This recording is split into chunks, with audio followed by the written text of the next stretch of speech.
question de M. Olivier Falorni à M. le ministre de la Santé et de la Prévention. La parole est à M. Olivier Falorni. Madame la Présidente, Madame la Ministre, depuis 2004, le programme du dépistage du cancer du sein s'adresse aux femmes âgées de 50 à 74 ans, à risque moyen, c'est-à-dire sans symptômes apparents, ni facteur de risque particulier.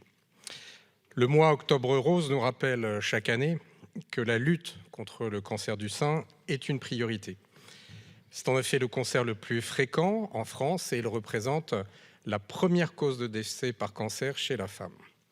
C'est donc l'objet du programme national de dépistage afin d'être détecté à un stade précoce et je veux adresser mes remerciements, mes félicitations pour tous les professionnels et les bénévoles qui se mobilisent chaque année. Mais voilà, en Charente-Maritime, le taux de participation sur l'année 2022 est de 48%, loin, très loin des objectifs nationaux de 70%. Alors des chiffres qui peuvent peut-être s'expliquer en partie par l'impact du Covid, mais pas seulement, loin de là. La participation est insuffisante car il est extrêmement difficile d'obtenir un rendez-vous. En effet, sur notre territoire, les délais s'allongent de manière déraisonnable. Ils sont anormalement longs et il oblige un certain nombre de femmes à La Rochelle d'aller jusqu'à Bordeaux pour avoir un rendez-vous dans des délais raisonnables. Le délai moyen entre le premier appel de la patiente et le rendez-vous est de 6 à 7 mois. Il faut passer plusieurs appels car souvent les calendriers ne sont pas disponibles et cette difficulté à trouver des rendez-vous peut également être un frein pour certaines femmes. En 2023, c'est environ 61 000 nouveaux cas de cancer du sein qui sont attendus, soit une augmentation constante depuis 2010. Alors pour toutes les femmes à qui un cancer sera détecté dans les prochains mois, dans les prochaines années, nous ne pouvons pas en rester là. Cette situation est très préoccupante. Cela doit nous alerter et mobiliser l'ensemble du comité de pilotage de la prévention du cancer du sein. Car si le taux de participation était de 70%, près de 1000 cancers du sein supplémentaires pourraient être détectés et soignés. La mammographie est une chance, écrit l'État dans la promotion de son action. Encore faut-il avoir la possibilité, pour ne pas dire la chance, de pouvoir en bénéficier rapidement. Alors, Madame la Ministre, quelles sont les mesures qui peuvent être envisagées pour réduire de façon drastique les délais d'obtention d'un rendez-vous pour une mammographie en Charente-Maritime et je l'imagine plus largement sur l'ensemble du territoire national. Je vous remercie. Je vous remercie. La parole est à Madame la Ministre déléguée chargée de l'organisation territoriale et des professions de santé.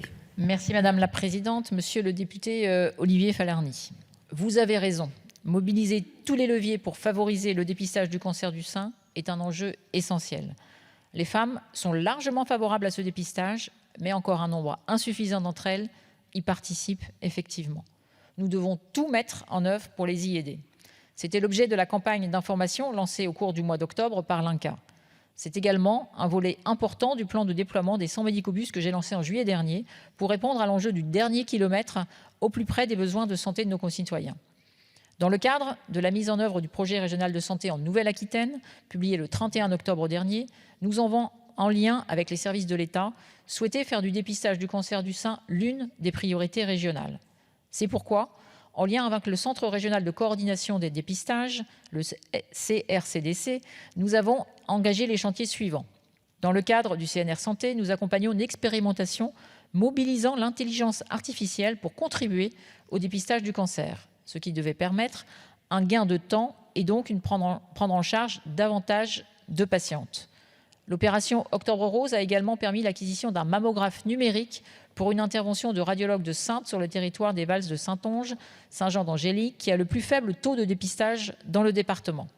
Enfin, le ministère a accordé près de 2 millions d'euros à l'ARS Nouvelle-Aquitaine, qui a permis notamment l'acquisition de mammographes mobiles afin d'aller plus largement à la rencontre des femmes du territoire.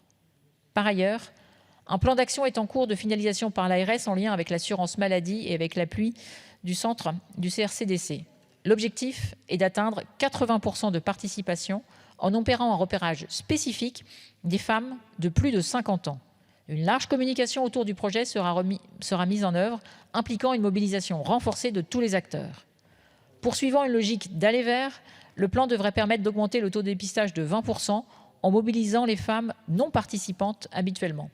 Un comité de pilotage de lancement de cette opération est programmé en janvier et prévoit la participation de la conférence régionale de la santé, de l'autonomie, d'usagers, d'experts, notamment l'utilisation de l'IA, d'élus, ainsi que de la Ligue contre le cancer. Oui, vous avez raison, la mammographie est une chance qu'il ne faut pas laisser passer. Je vous remercie. La parole est à monsieur Olivier Falorni. Oui, Madame la Ministre, merci de votre réponse.